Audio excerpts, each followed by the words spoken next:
Então, vamos continuar dando definição para as múltiplas inteligências. Nós já entendemos quais são elas, nós já entendemos a diferença entre aprendizagem e inteligência e agora nós iremos tentar destrinchar uma a uma, exemplificando para que você compreenda melhor as múltiplas inteligências. Vamos lá? Primeiramente, vamos para as duas que nós já temos predileção, né? São as duas que nós temos aquela predileção meio que natural, aonde nós entendemos que uma pessoa já é inteligente por tê-las, que seriam a inteligência lógico-matemática e a linguagem. Bem, a inteligência lógico-matemática seria aquela capacidade de lidar com os números, capacidade de fazer grandes contas, os engenheiros, os matemáticos, as pessoas que trabalham com exatas de um modo geral, físicos, cientistas, já têm, astrônomos, têm isso já mais aflorado. É muito comum essas pessoas desenvolverem essa inteligência. Urubatã, meu filho pode ser matemático, ele pode nascer com esse dom e ele pode desenvolver. As duas coisas estão certas. Ele pode nascer uma herança genética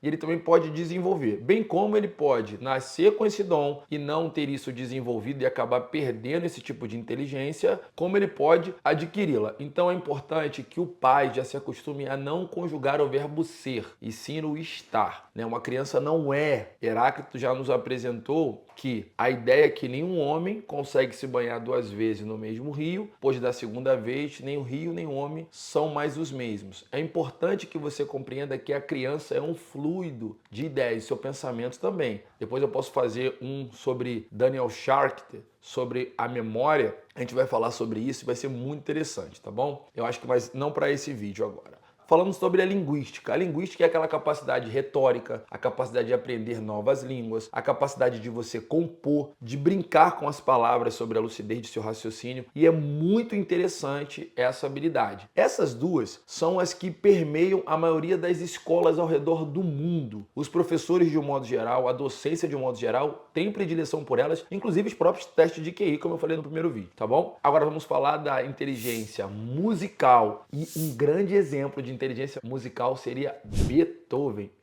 O compositor da Nona Sinfonia. Muitas das composições de Beethoven estão nos nossos filmes e é interessante que ele já compunha aos 12 anos e aos 20 anos, espantem-se, gente, aos 20 anos ele começou a perder a audição. Você imagina uma pessoa que começou a perder a audição e faziam essas obras monumentais. É interessante você entender que ele conseguia sentir a música. Ele já não conseguia ouvir como uma pessoa que tem um aparelho auditivo já eficaz e eficiente, funcionando 100%, mas ele conseguia perceber a música. Mas, Urubatão, eu não sou Beethoven. Tudo bem, você que tem uma capacidade de tocar um instrumento de corda, um instrumento de sopro, um piano, você que tem a facilidade de compreender uma partitura, de compreender as notas, diferentes notas de uma música, você tem a inteligência musical desenvolvida. Mas, Urubatão, eu posso ter níveis diferentes de inteligência? Sim, de todas elas. Então você pode ser um nível muito elevado de uma determinada inteligência ou pode ser do nível iniciante, bem como você pode desenvolver. Lembrando que você pode ser um exímio matemático e pode ser medíocre numa inteligência espacial ou numa inteligência musical. Isso vai acontecer com todas as inteligências. E agora eu vou apresentar para vocês a inteligência espacial. E um grande exemplo de inteligência espacial seria quem? Leonardo da Vinci, o pintor. O Leonardo da Vinci, ele pintou simplesmente a Santa Ceia, que seria a nossa última ceia, que muitos de nós chamamos de Santa Ceia, e também nos apresentou a Mona Lisa.